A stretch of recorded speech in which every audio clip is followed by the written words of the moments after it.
Ciao a tutti e bentornati sul mio canale, io sono Memishi per gli amici Noemi. Oggi siamo qui con un video veramente speciale e che non vedevo l'ora sia di registrare che di farvi vedere.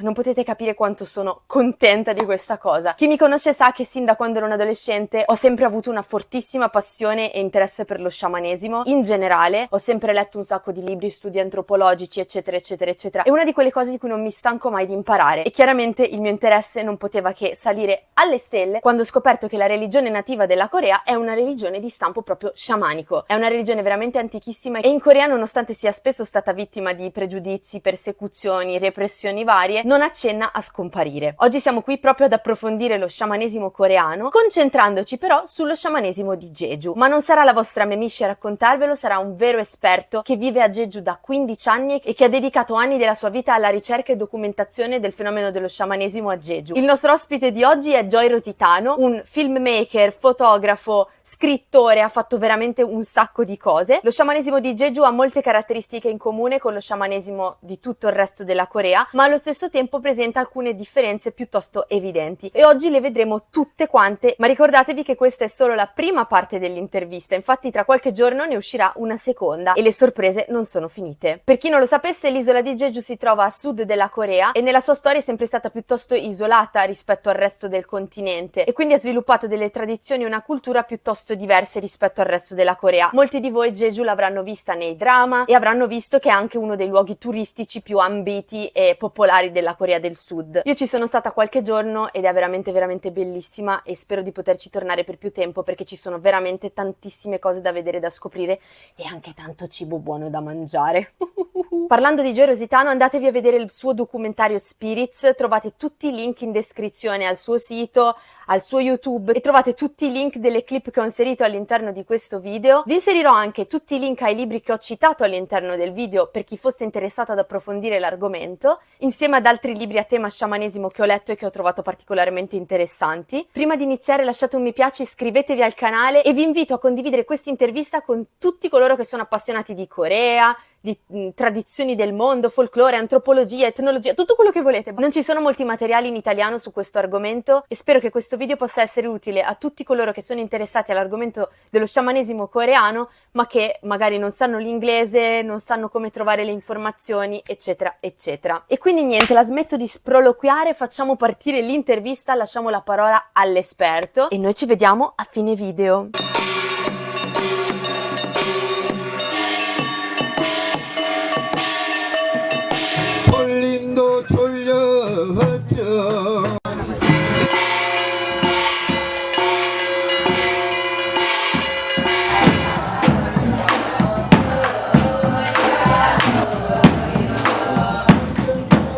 If you want to start by introducing yourself, what you do, what brought you to Jeju so people can know who you are, what sparked your interest in the topic of shamanism. Thanks for having me on and very good to see you. So, yeah, I first came to Korea, I guess around 15 years ago as an English teacher, like a lot of expats from that era came to Korea for.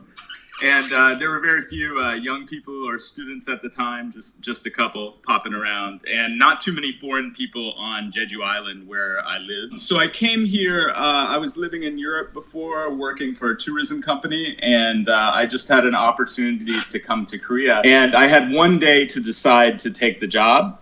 So I took a walk around the block and I decided, okay, I'll go to Korea. I never thought about coming to Korea, hadn't researched anything about it. I just got on a plane and I arrived. And yeah, it was really interesting. And I didn't really get into studying shamanism and looking deeper into the culture of Jeju until about 5 years into the experience, something like that. I'd always kind of asked questions around the villages and the countryside and been interested in a lot of stuff and asked, my friends just went out drinking and stuff like that, asked them about like stories about the island. But about 5 years into the experience, I kind of got inspired to start looking deeper. So I started making kind of a systematic study of the mythology on Jeju Island. I heard it's really cool, and it's really different from the rest of Korea and unique. It's cool that you said, it took a while to get to be interested in this topic, because It's true that when you first arrive in a country, most of the times you're just leaving the surface. I can relate to that because now that I'm not in Korea and I see it from afar, I think that my experience, even though it was just very short, it was 1 year and a half, it was very superficial. It's true that at first it's like, oh, very superficial. And then you're like, oh, start to ask yourself more deeper questions as you live in the country. Basing what you think of a country only on your maybe short experience is not enough. It's always good to learn more. Yeah, that's right. Yeah. I think when I first came to Korea, it's interesting. I was interested in things below the surface, but it was more like normal social stuff. Yeah. Especially since I didn't know where I was going. I was really fascinated once I got here. I had never thought about living in an Asian country before, so it was, you know, just the normal ways people acted and like how they related to each other was kind of interesting, you know, in itself. So I guess I scratched the surface deeper later, but those first years were also interesting as well, you know, as you know. You discover the surface and then it sparks your interest to go deeper. Let's go in the most surface level of the topic, shamanism, because a lot of people don't really know what it is in general, let alone in Korea. So I know it's hard and impossible to give like one definition of shamanism because it's so wide and so different in all over the world. If you want to give your take on what shamanism is, and then we can go deep in what it is in Korea and what makes it different between the rest of the world, but also Jeju and Korea, the rest of Korea, I mean. Big question. Well, shamanism is a type of, let's just talk about Europe and Asia, you know, Eurasia. It's a type of religion that predated the Abrahamic religions that existed all over Europe and Asia at some point, you know, kind of from the Roman era and before, you know, and then this type of religion spreads all the way into East Asia as well. And the reason I think they call it shamanism is because one of the important elements is this priest-like figure who is called a shaman. And that person doesn't only pray to gods, but that person has the ability to accept gods into their body and kind of act in the world with the deity inside of them. And I would say that would be one of the major distinguishing factors between other types of like modern religion and then modern shamanism and ancient shamanism too. So it's really, I mean, if we look at the ancient Greek religion, that was actually a type of shamanism very similar to shamanism on Jeju or in Japan or mainland Korea or parts of China where it is now. I mean, they're polytheistic religions where you have a pantheon of many gods. And then you have like a priest kind of character who uses divination, who's able to bring the spirit into their body. And they did this in ancient Europe as well. It's not something that should be too strange to us. You know, in pre-Christian times, those religions, you know, in the Baltic area or in, you know, ancient Rome or in, you know, the Gaelic areas, those types of religions, they also had a priest type of figure who we could probably call a shaman, who brought these deities into their bodies, you know, and were able to kind of act with like the spirit inside of them. So it's it's not really that type of so different from the other polytheistic religions elsewhere, I think. I've read many books, and especially lately that I've been diving more into the Korean shamanism, I'm seeing how hard it is just to find a definition and talk about such a phenomenon that is really like just so big. It makes me like overwhelmed, but it's the fun part, I think. Is there a particular difference between shamanism in Korea and in Jeju? Yeah, well, I think I don't know too much about shamanism in the mainland. I actually started by visiting mainland shamans who lived on Jeju. Well, there are actually more mainland style shamans who live in Jeju than native shamans because, I don't know, maybe the native shamanism in Jeju is a little bit threatened, but at the same time, the mainland shamans who live on Jeju kind of adapt and they're able to, you know, to tailor their work to the Jeju style a little bit. But they're very similar, but Jeju is more distinct. They say that Jeju shamanism has elements of Southeast Asian religion in it. For example, like the snake deities, the snake gods. that Jeju people believe live in the house and live in the garden. Yeah. They say this comes from Vietnam and Thailand. I think the river kind of communities in those countries. And then a lot of Jeju shamanism is very similar to what you find in Okinawa and like southern parts of Japan. So often they say that the Jeju shamanism is more similar to those places than it is to mainland shaman. And the Jeju shamans consider Jeju shamanism to be a more cultivated and higher art. 점머는 사람은 초장을 하지만은 점은 점쟁이 신디가 하지만은 굿은 신방 신디 해야 돼. 제주 신방들은 들러키면 다 굿이 아니거든요. 들러키면 다 굿이 아니고 영 분풀이 다 알고 내용을 다 아는 사람 몇 사람 없어. You have to be an accomplished artist who memorizes like 30 or 40 hours worth of songs and myths to recite. And this is very strict and very controlled, and one has to be really precise when they sing these songs. And they consider themselves like a little bit, they call themselves like learned or studied shamans. So they consider themselves to work more on methodology and using mythology and storytelling to cure people and to help people, versus mainland shamanism that they see to be more emotionally based, more about like spirit possession and driving the spirits out of someone's body, and you know the actions like walking on knives and all this type of stuff. It's more dramatic.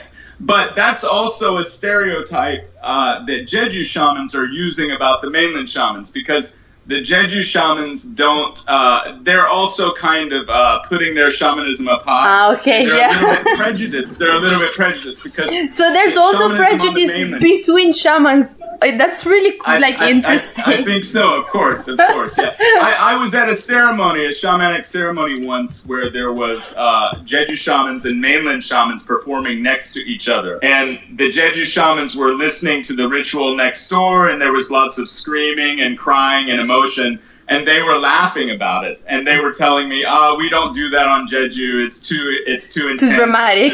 It's different styles for sure. Yeah. I never thought about it, but it's really interesting because I mean, it's already like a controversial topic for Koreans in general. Seeing that it's also controversial between shamans is really like, I never thought about it, because at least I thought between shamans, there would be some sort of empathy.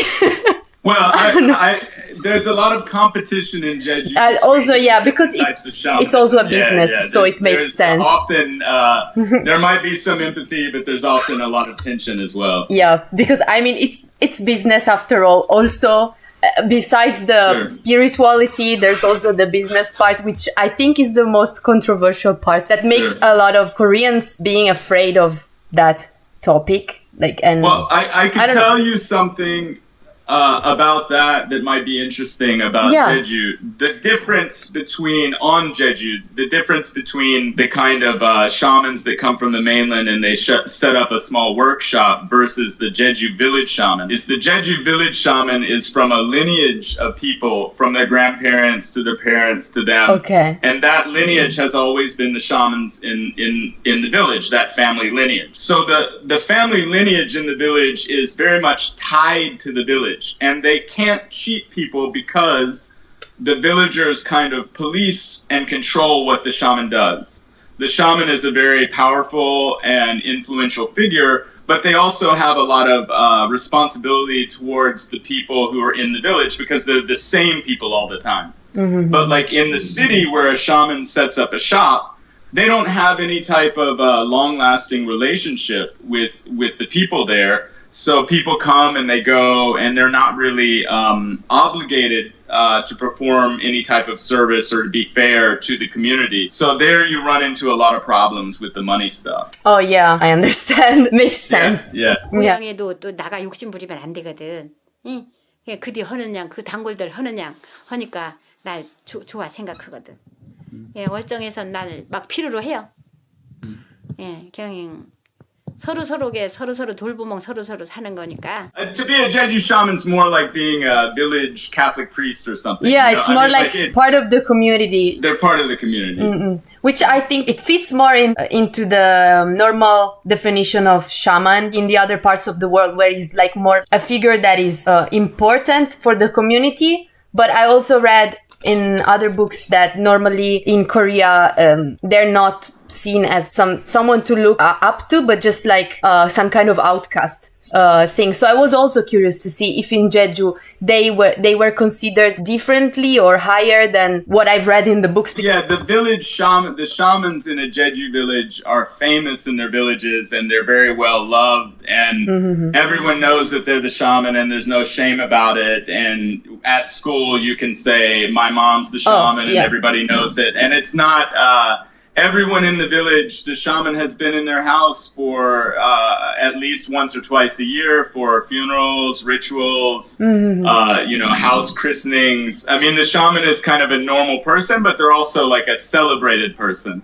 They're like a special person in the village. Most of the books I read are on the mainland shamans, so they all have this common thing of being like, oh, they're outcasts, nobody wants to talk about it, nobody wants to say they go to the shamans, but they, at the same time, they do use their services, it's just they don't admit it. And I was wondering if it was different, so it's good to know that there's also they're on TV all the time. I mean, if they when they do like the Yeongdeung festival to bring in the fishing gods and stuff, it's broadcasted live on TV. So and radio is it's really interesting because I also seen that nowadays there's this also duality between the shamanism that is like accepted from the public, let's say, which is more performance and not really just related to the gods. So the shamans tend to do different types of rituals. When they do it for like the public, they use like maybe better clothes. They put up a show that is, it has to be aesthetic. But when they do it for real, they tend to be more like use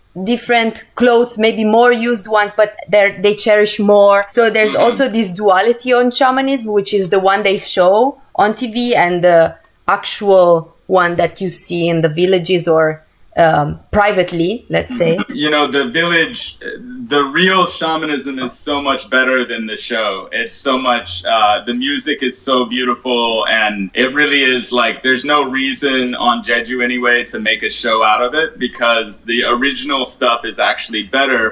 Often, I feel like when they try to do the show, it just makes it cheesy or something, It takes away because I think the spiritual part is the core of these rituals. So if you just do it for the show, it's not gonna be as fascinating, I don't know, as deep and full of meaning. It's not just performance. If it was just performance, it wouldn't be shamanism, I think.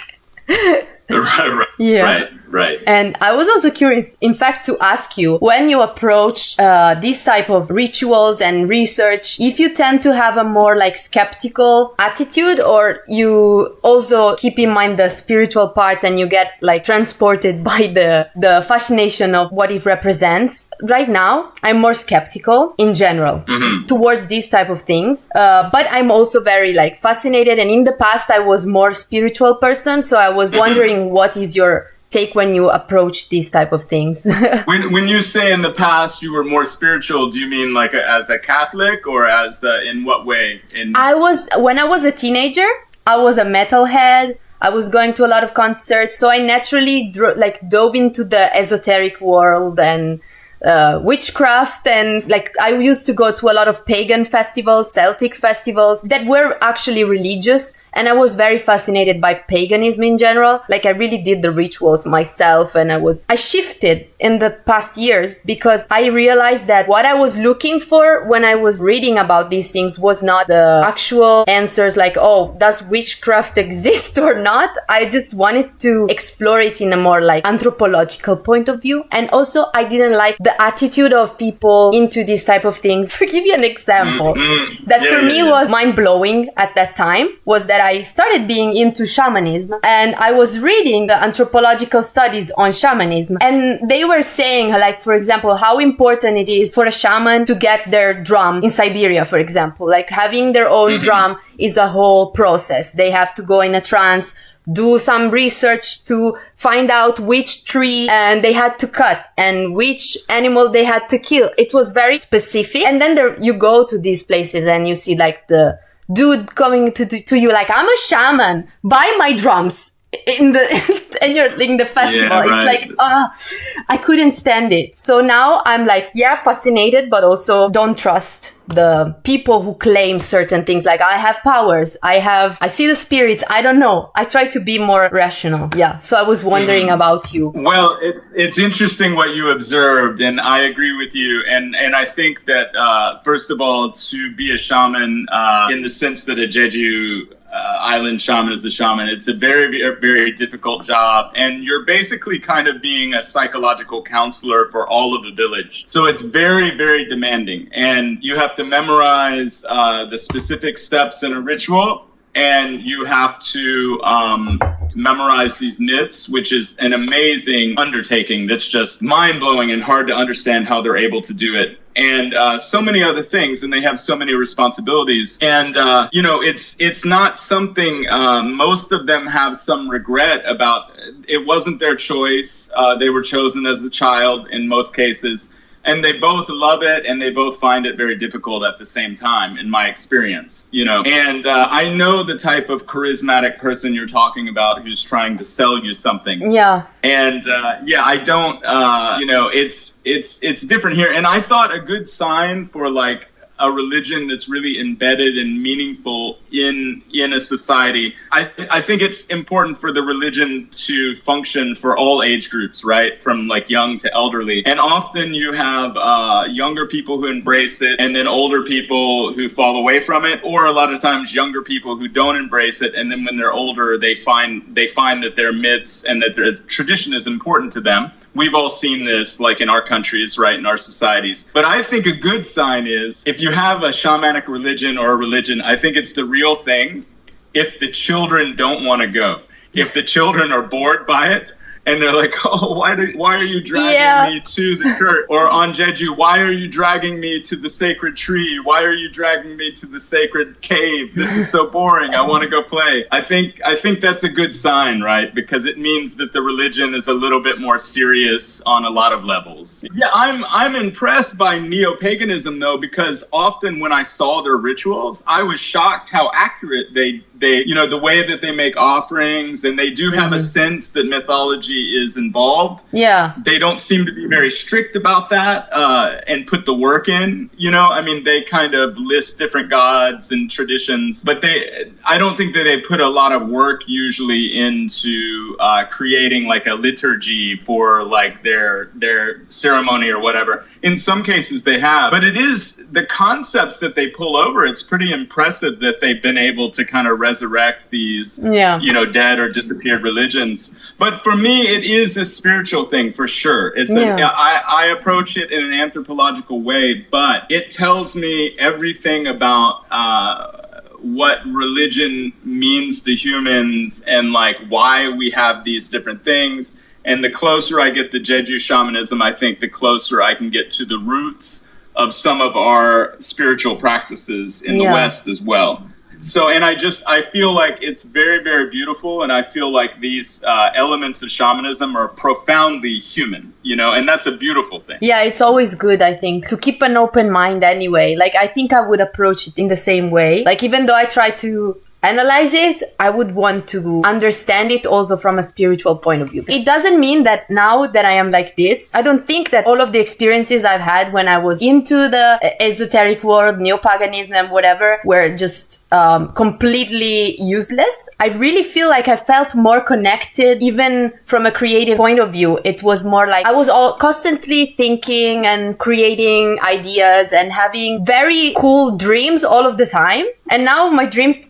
got so boring that I'm like, I need more of that again, in a way. Yeah, it is kind of it feeds the dreams. I mean, my Jeju shamanism dreams are so strong when they happen, and it's amazing, like where my brain is going while I'm asleep, where my subconscious is going, and the things that it's trying to draw me towards, because I think whenever you focus on something for such a long time, you kind of have dreams about it. Yeah, for sure. Yeah. When I approach the shamans, the kind of, especially the 2 or 3 elderly kind of retired shamans that I first learned mythology from, I saw them as just really interesting elderly people who did this really interesting thing. I wanted to know, what were these myths myths? Why did they memorize them? How did they memorize them? How did they function? You know, it was just really fascinating to me. I could see that they kind of lived in an older world, you know, where once all of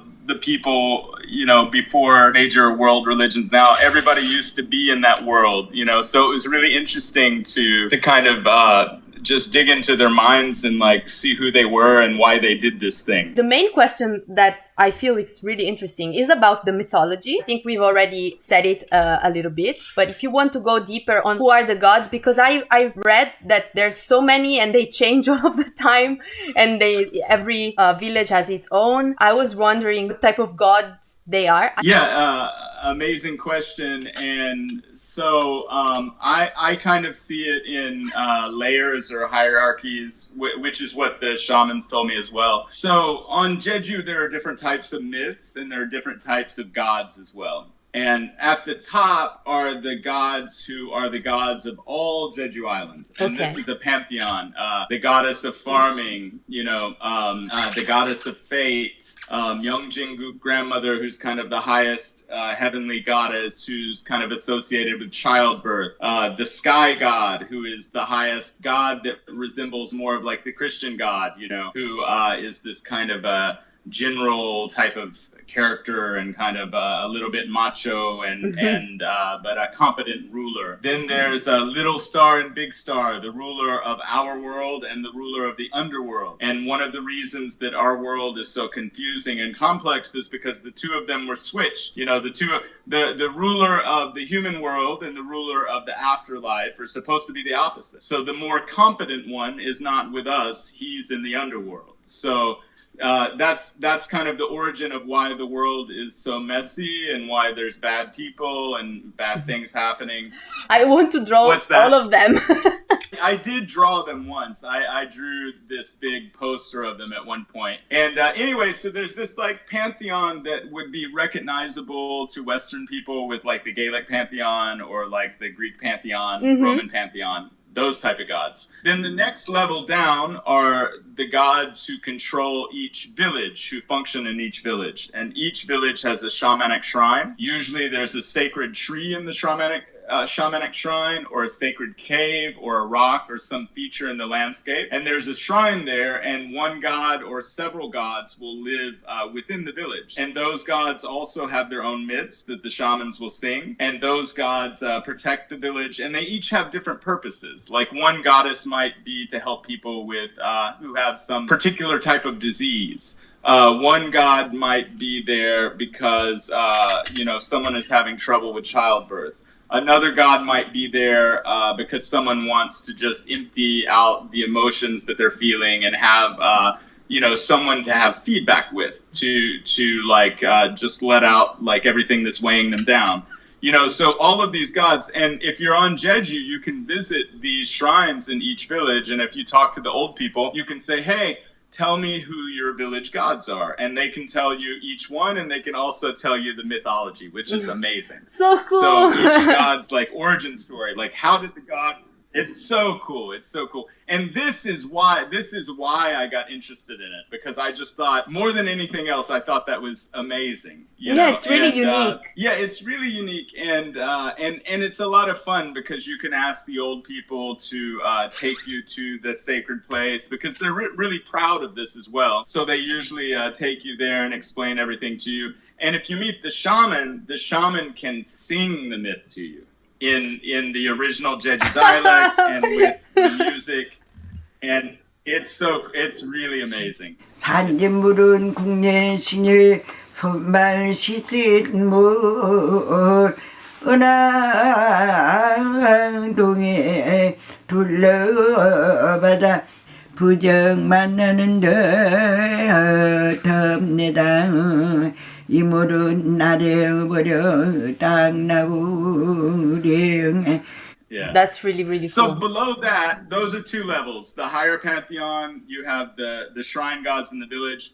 Then you have the ancestor gods, and each family name has a myth as well that's associated with kind of their the founder of, or not necessarily the founder, but a famous person in their lineage, you know.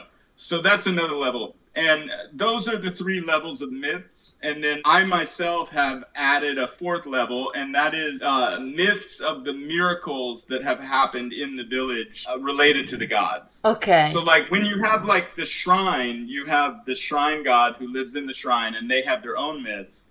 But then you also have certain magical things that have happened at the shrine or associated with the goddess that everyone in the village knows. So there's kind of like all of this history and information attached to each sacred shrine in the village.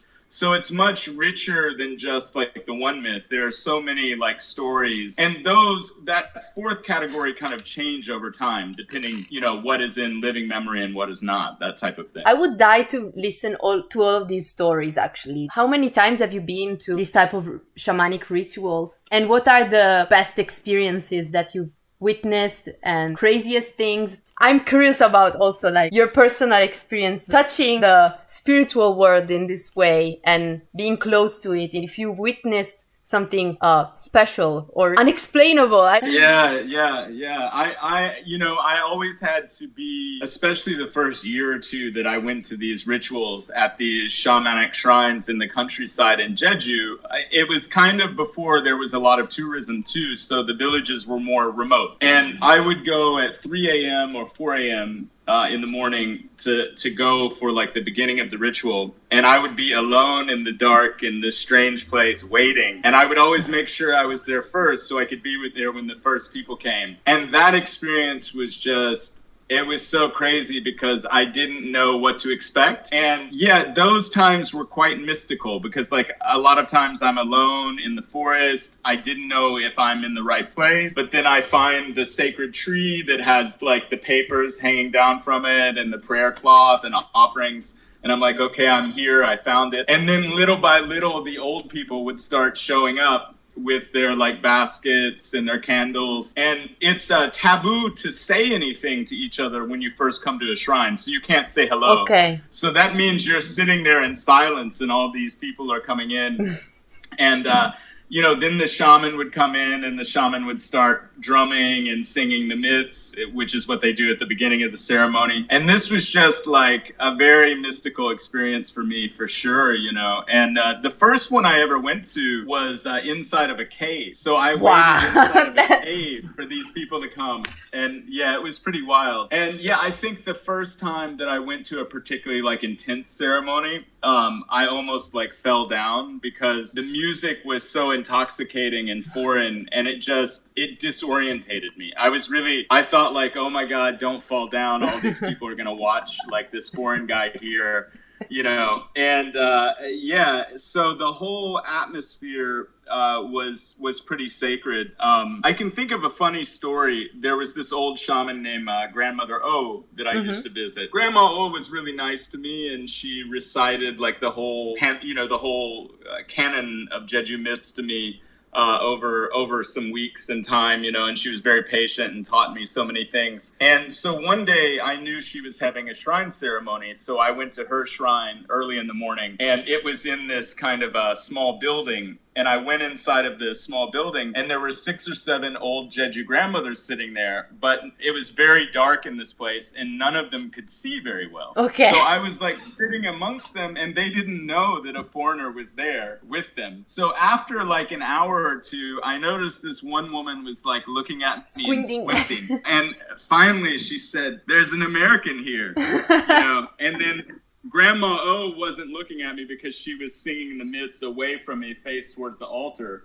So I heard her laugh, and she was like, "Oh yeah, the American came," and she turned around and saw me. But yeah, that was pretty funny. And then they asked me, why did you come here? And I said, I want to take a picture of the altar, And but I accidentally said I came here to take a picture of the eggs instead of I came here to take a picture of the altar. Yeah. They cracked up. They were like, "Oh, so you came all the way from America to take a picture of an egg? Well, you can have some eggs." And they were so funny. They had so much fun. But yeah, I did have a couple like kind of mystical experiences for sure that were like unexplained things that happened. And I think that most of the people who research shamanism on Jeju experience things like that. And can you tell us a little bit about these mystical experiences if you want? Well, these type of unexplained things, when they've happened to me, I look at them from a very rational point of view, and I try to think all the way around them. Yeah. And there are a couple in my life that I can't explain, but I still feel like there must be an explanation. I'm somewhat convinced. But yeah, there was a ceremony.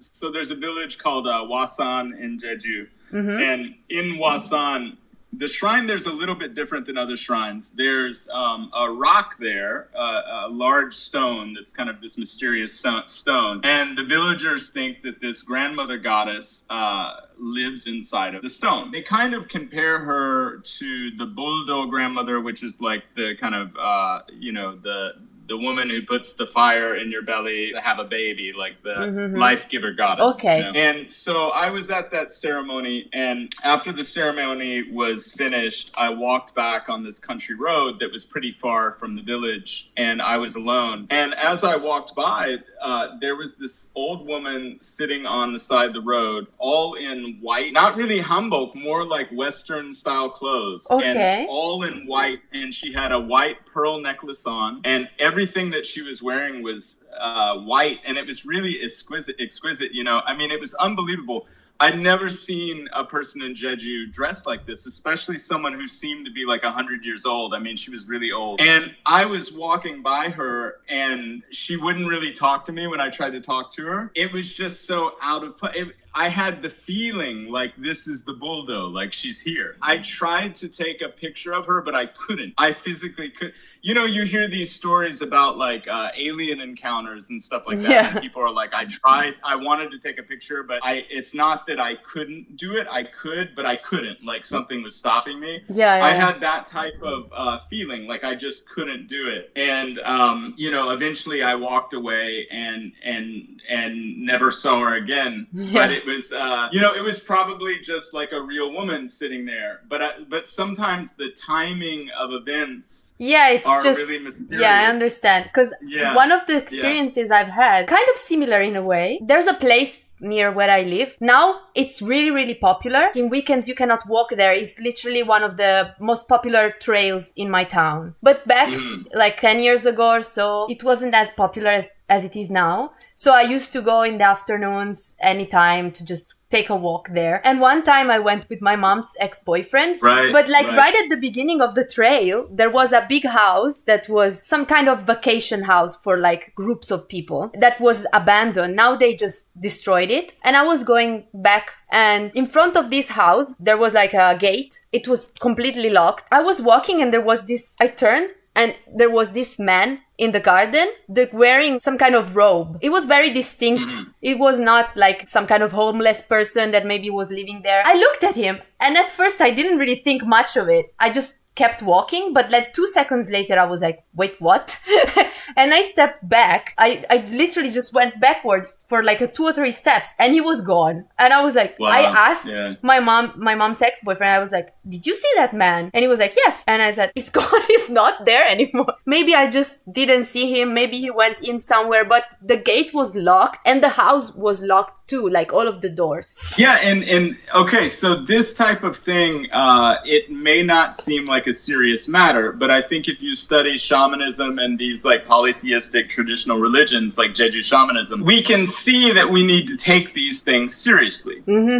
I remember being a child, and we had like, we grew corn, right? And I remember kind of running away from the corn field because I felt like there was this kind of like red corn demon thing coming after me, which was like a flash in my mind, right? But let's say that I just came up with that. It's a confabulation, you know? But I think these things that we invent are actually serious things. And I think we have to remember that before Christianity came along, there were these sacred places in the landscape in every village in Europe and Asia, everywhere in the world. Our villages and our surroundings were inhabited by gods and spirits everywhere. And it's still our instinct to do this. And Catholicism is like this too. The further you go back, there are these little chapels where the saints were and all this. The further we go back, the stronger this is solidified into the cultures. But that impulse to bring up these like entities, it's still there. It's part of us. And I think it's something to take seriously. Like it seems like just a silly superstition or a little bit scary because we're thinking like irrationally, right? But no, there's something to it because it's a common experience among people. You know, we all have these types of experience. It means something to our psychology or to our spirit. That's what the shamans are doing. They use stories and narratives to heal people and to address certain psychological problems with people. And they know which story to use and how to tell them and how to push at the person and how to get the person to open up. They're very aware that they're using a type of technology, you know, a mnemonic of some sort to help people deal with anxieties. Anxiety is a big part of shamanism. It's helping allay people's anxieties, you know, and some cases are worse than others for shamans. And they have to find a way to crack the nut, you know, they have to find a way to get in and make somebody release and feel like everything's okay again. Most of the shamans seem to be true believers in the gods, but they also are very aware that it's a tool that you can use to help people. They're very aware of that. They're not naive to that. Yeah, it's really fascinating. The psychology part of shamanism is really also something to keep in mind because it's and to explore and understand better rather than just stopping on like the spiritual part. There's more layers that makes it so interesting. That's why it's the, let's say, religious phenomenon that fascinates me the most because it's so eclectic and full of layers and exists everywhere and it makes sense everywhere. It's so beautiful too when you get into it because if you approach a sacred tree on Jeju, but you know the stories that are attached to it, and you know the gods that live in the tree, and you know all of the villagers' stories about the tree, and you know the tree's place amongst all of the mythology of the whole village and the whole island. You're in Notre Dame. It's an invisible Notre Dame, but all of the same aspects are there. You know, in Notre Dame, you have the saints, the little cubby holes with the saints in it, you know, and in a cathedral, and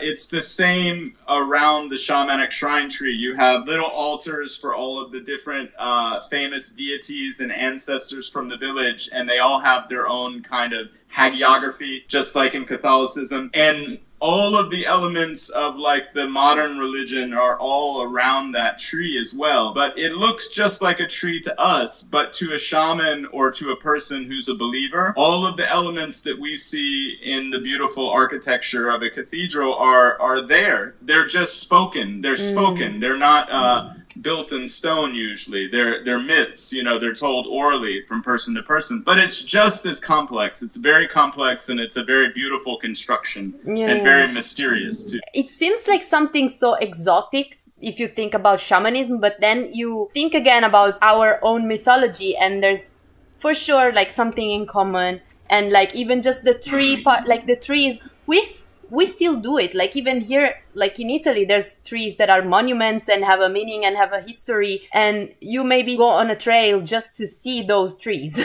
I wanted to ask you a question about, like you mentioned before, about your story of being in a ritual and the old ladies that couldn't see you and then they saw that you were a foreigner and were curious about it. And I wanted to ask you, as a foreigner, what did they think of you being interested in that topic? And if the fact that you were foreign affected the way they showed you the shamanism, or if you think it was just very genuine. And I think to my surprise, or maybe it wasn't to my surprise, I don't know, they were fascinated by me. They wondered why did I come there, and they had a lot of questions for me and were very curious about me. And then they were mostly very proud about their culture because not many people came that were interested in that. So they were almost always eager to share with me everything they did and what it meant, you know. So I always ended up at the grannies' houses after the ceremonies drinking, like, you know, coffee with this much sugar in it. Yeah. You know, like the milk coffees, the mixed coffees in Korea, you know. And,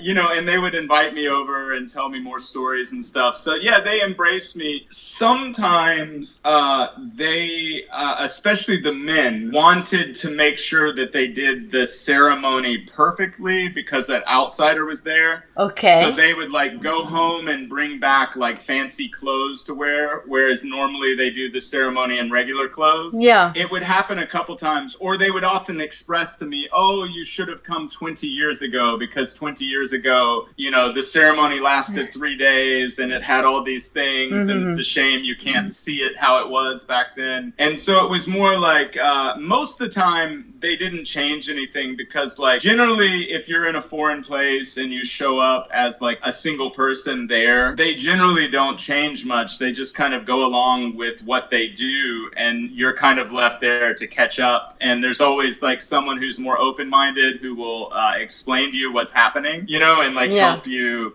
try to involve you more or whatever. So there were always the people that were more religious and they were really fired up about shamanism. So if you could find that person, you could learn a lot. You know, you could learn a lot from that person. And yeah, so they were pretty welcoming mostly. Yeah, I think they were always welcoming. I don't think I ever had an issue. There was a couple times where each shrine has different taboos. And there were a few times where I didn't know what the taboos were, you know, and I was in a shrine once where blood is taboo, blood. Okay. And somehow on my camera or something, I cut my finger. And all of a sudden, like, blood was, like, squirting out, like, horror movie style. And I was like, holy shit. So I grabbed something, a towel or something, and I wrapped it up. And I saw that one grandmother had seen it happen. And she was kind of laughing, you know. She probably was laughing because she realized I knew the taboo, and that was hilarious to her, you know. But nothing really happened.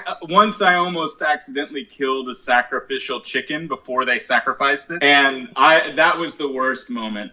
There was they have chicken sacrifices. It's part of some of the rituals, and there was a poor chicken who probably knew what his fate was, and he was tied up to a rope, and I was walking by and I didn't see the rope and I hit the rope, and this poor chicken goes like flying like 20 feet in the air and falls out and is like knocked out, and I thought he was dead. He's just laying there, and one of the shamans saw it, and I saw her looking out, and I knew that was bad. That's got to be bad, right? Yeah, for sure. That must be bad. That if you kill the sacrificial animal before the time, it's got to be bad. Right? Yeah, bad luck. But the poor chicken got up and started walking around, and once again, that lady she was laughing, and every time she sees me, she always laughs. You know, it was like our private moment. She was the only one who saw it. 앉아서 술은 조금 튀어났어요. 굳은 거 네. 뭘 해야지 굳은 거. 이 부정한 조선들 만약에 길내에 우리가 길로 걸잖아. 그러면 집에서 부정한 것을 못 했지만은 오다가 부정한 건 뭐 쥐 죽은 것도 볼 수가 있고 고랭이 죽은 것도 볼 수가 있고 배엄 죽은 것도 볼 수가 있고 하잖아. 또 차에서 넘어오면 부정한 차 영장도 넘어갈 수가 있고 난 오면 부정하는 사람도 있어. 네. 그러나 부정을 그건 빼부는 거라. 부정한 조선들 와시면 툭 뿌려야 돼.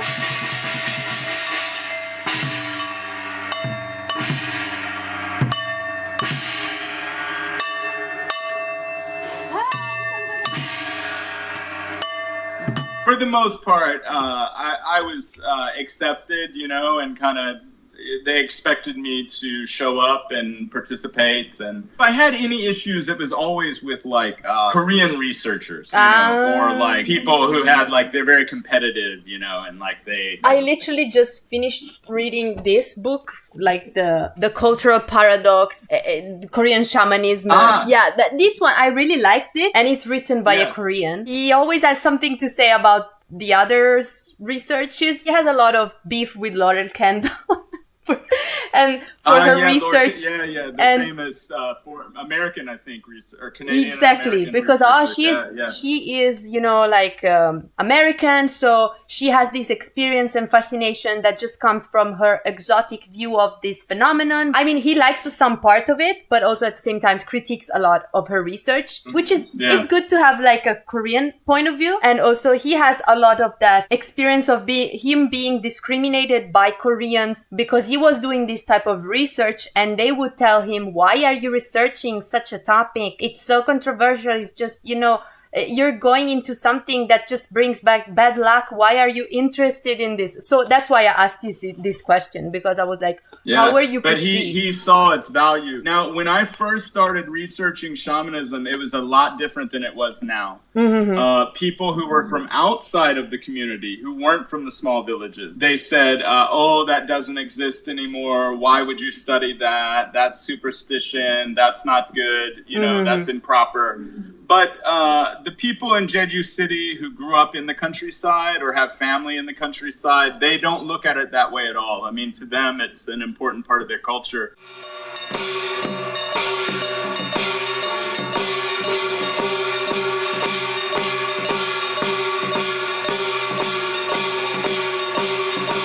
Spero che questa prima parte di intervista vi sia piaciuta. A breve uscirà anche la seconda, che sarà altrettanto ricca di sorprese, colpi di scena e argomenti interessanti. Io ringrazio infinitamente Joey Rositano di essersi offerto di fare queste interviste e di avermi anche dato il permesso di poter utilizzare tutte le clip che volevo dei suoi video di YouTube. Ci vediamo alla seconda parte dell'intervista. Ciao ciao!